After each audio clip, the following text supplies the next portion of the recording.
Entire video बनाया है जिसमें कि अवेंजर्स डूम्सडे वर्सेस किंग दोनों के बीच में क्लैश को लेकर क्या रेस्पॉन्स क्या आउटपुट आ सकता है वो भी वीडियो बनाया है। तो जाकर चेक करो ये वीडियो देखने के बाद। द पॉइंट इज स्क्रीन्स को लेकर ऑलरेडी भाई अभी से हंगामा चालू हो गया है, जहाँ पर ट्रोलिंग चालू हुई कि भाई स्क्रीन्स मिलने वाले नहीं, ये है अगड़म शगड़म। तो सबसे पहली चीज़ मैं ये बोलना चाहता हूँ भाई वो शाहरुख खान है, वो भाई कोई लोकल स्टार नहीं जो एक दो पिक्चर भाई चल गया बस वो बन गया, वो करुण नायर बन गया, क्रिकेट का करुण नायर होकर सचिन तेंदुलकर के साथ कंपेयर करने लग जाते हो। वो द सचिन तेंदुलकर है इंडियन सिनेमा का, द गॉड।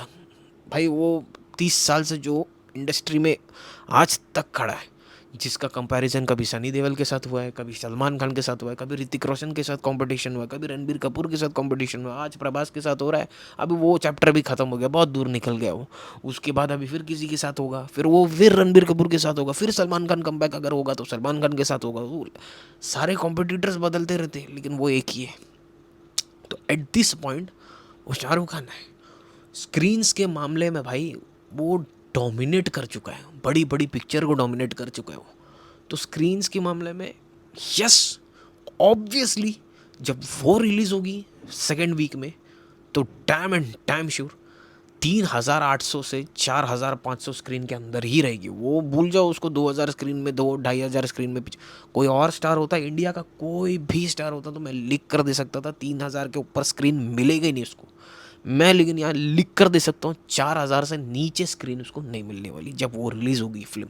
हाँ मैं हमेशा समझता हूँ कि रेड चिलीज़ तो हगती है लिटरली डेट्स के मामले में, रिलीज डेट्स के मामले में ये होना ही नहीं चाहिए था। बट स्टिल मैं फिर भी बोल रहा हूँ कुछ फिल्में होती है जो सिर्फ ये डिसाइड करती है कि भाई शाहरुख खान का ऑरा क्या है।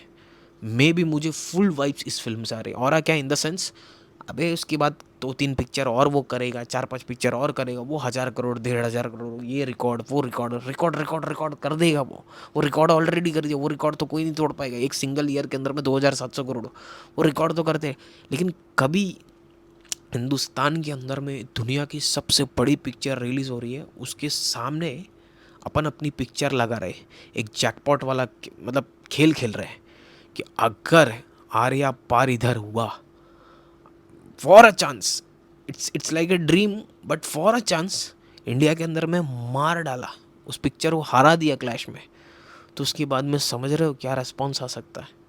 इमेजिन कर सकते हो वो डिक्लेयर कर देगा, वो अपने स्टेटस को, वो अपने स्टैंडर्ड को, वो अपने टैग को India's biggest superstar, world's biggest movie star declare कर देगा उस दिन।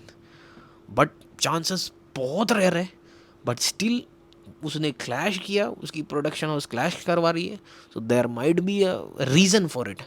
तो इन दैट केस मैं समझ रहा हूँ कि स्क्रीन के मामले में तो यही मेरा पॉइंट ऑफ व्यू है कि 4,000 स्क्रीन तो वो उठाएगा ही उठाएगा। But talking about the I max screen, I max India के अंदर में जितनी भी आई मैक्स है, 4DX है, ऑब्वियसली क्या है किंग भी आई मैक्स में रिलीज़ होगी। सिद्धार्थ आनंद की फिल्म है, वो क्या बोलते हैं क्लासिक एक्शन फिल्म है, मतलब लाइक वो मासी फिल्म तो है नहीं, मासी फिल्म होती तो मोस्ट प्रोबेबली वो आई मैक्स में रिलीज़ नहीं होती। ये तो आई मैक्स में भी रिलीज़ होने वाली है।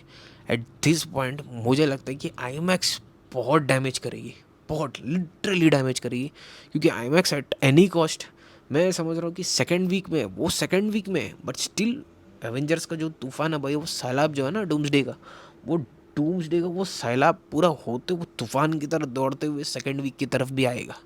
वो टोर्नाडो है, वो न्यूक्लियर बम फटता है ना भाई, उसका इफेक्ट कहाँ जितनी दूर तक जाता है, वो बम फट के दूसरे हफ्ते तक भी पहुंचेगा। और वो दूसरे हफ्ते में भी वो एटलीस्ट इंडिया की बड़ी बड़ी पिक्चरों की उतनी ताकतवर वाला इफेक्ट होगा वो, तो वो इफेक्ट लेकर वो हारेगा। तो आई मैक्स का स्क्रीन का ऐसा हो जाएगा कि आई थिंक बहुत मुश्किल है। 100% आई मैक्स की स्क्रीन्स मिलने चाहिए थे, मिल जाते, लेकिन एट दिस सिनेरियो मुझे लगता है कि I max screen most and most probably 40-50% ही मिलेंगे, उससे ऊपर नहीं। सिंगल स्क्रीन्स पूरे लिटरली बहुत उठा लेगा वो। मल्टीप्लेक्सेस में भी कंपटीशन बहुत ज़्यादा होगा, 60-40 से होगा, 60 इसके पास होगा, 40 एवेंजर्स के पास होगा, डूम्सडे के पास होगा, बिकॉज वो ऑब्वियसली अपने सेकंड वीकेंड में। और डूम्सडे में एक चीज़ है, अवेंजर्स की मार्वल की जितनी भी मूवीज़ आई है ना, उसका एक चीज़ है, वो फर्स्ट वीकेंड में फर्स्ट वीक में जितना कलेक्शंस करती है ना, लिटरली उसके हाफ कलेक्शंस भी उसके सेकंड या थर्ड वीक में नहीं होते। इंडिया की बात करो, इंडिया नेट कलेक्शंस की बात करो, क्योंकि क्या है ये इवेंट है। इवेंट फिल्म्स का क्या होता है हमेशा कि लोग उसके सेपरेट फैन बेसेस होते हैं, जैसा मैं भी हूँ, बहुत सारे करोड़ों लोग होते हैं। तो वो लोग क्या है कि टूट पड़ते हैं, तो आज ही देखना है, आज कल या परसों के अंदर ही देखना है। उसके बाद जो चलती है ना मूवी लॉन्ग रन, जैसे धुरंधर, वो वो ग्रैब करती है फैमिली ऑडियंस को। तो ये फैमिली ऑडियंस के लिए ऑब्वियसली भाई, ये फैमिली ऑडियंस के बीच में ऐसा कुछ नहीं कि मतलब जो एक एक काइंड ऑफ एक एवरेज फैमिली क्लास के जो लोग हैं, मतलब जो न्यूट्रल लोग हैं, जिनको मतलब ज़्यादा नॉलेज नहीं है ये, तो उन तक पहुंच गई सोशल मीडिया के थ्रू। एवेंजर्स डूम्सडे देखने जाना है ना, वो लिटरली वो इंटरेस्टेड नहीं रहे, उनके शाहरुख खान की पिक्चर आ रही किंग, बस वो देखने जाएंगे। तो वो जगह पे क्या है कि मल्टीप्लेक्सेस में ऑब्वियसली वो 60 में रहेगा, ये 40 में, तब भी 60-70% ऑन द सेकेंड वीकेंड। एक चीज़ बहुत negative, I mean in terms of like king के पॉइंट ऑफ व्यू से, किंग के प्रोस्पेक्टिव से, ये है कि एक पॉजिटिविटी है कि एवेंजर्स जो है मोस्टली मार्वल की मूवी सेकेंड वीकेंड जो होती है, सेकेंड वीक, उस पर वो नहीं कर, even not even 50% of the first week, वो एक है। तो उस जगह पे आई थिंक ये ग्रैब करेगी, मल्टीप्लेक्सेस करेगी आईमैक्स का। बट मुझे सेकेंड वीक का भी बहुत मुश्किल लग रहा है, लिटरली नियर अबाउट 50-50 का ही लग रहा है। और 60-40, 60 उस तरफ है, एवेंजर्स के पास ही है, एंड के आई मीन डूम्सडे के पास ही है मोस्टली। तो ये ही पॉइंट ऑफ व्यू है मेरा। अब देखते हैं यार, क्या वो वक्त बताएगा। मैंने पहले भी बोला, एसेट पे डिपेंड करता है। एवेंजर्स के एसेट्स के ऊपर में कोई मतलब बात ही नहीं कर रही है, वो आओ नहीं आओ, वो नहीं भी एसेट नहीं भी आएगी वो तब भी उतना ही स्ट्रांग रहेगा।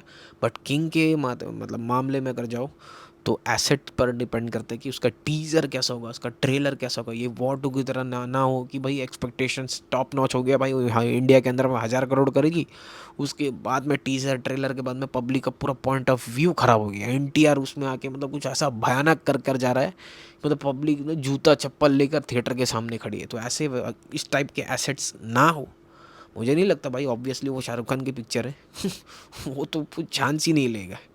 देखते हैं यार, ये बहुत बड़ा बैटल है भाई, ये मतलब Indian cinema versus world cinema हो रहा है। ऑब्वियसली इंडिया का सबसे बड़ा स्टार, वर्ल्ड की सबसे बड़ी मूवी भी भाई, असली टॉक्सिक धुरंधर, ये सब बच्चा लोग है भाई, ये सब बच्चे लोगों का क्लैश देखने में कोई इंटरेस्ट नहीं है। बैटल देखना तो ये देखना है भाई, कितना हद तक का कौन किसको कितनी हद तक की डैमेज कर सकता है। तो लेट्स सी क्या होता है। तब तक के लिए चैनल को सब्सक्राइब करो, सब्सक्राइब, आप लोग सब्सक्राइब नहीं करते हो सब्सक्राइब करो, क्योंकि भाई अपन बहुत भयंकर इस इवेंट को कवर करने वाले, इस क्लैश को कवर करने वाले। बाय।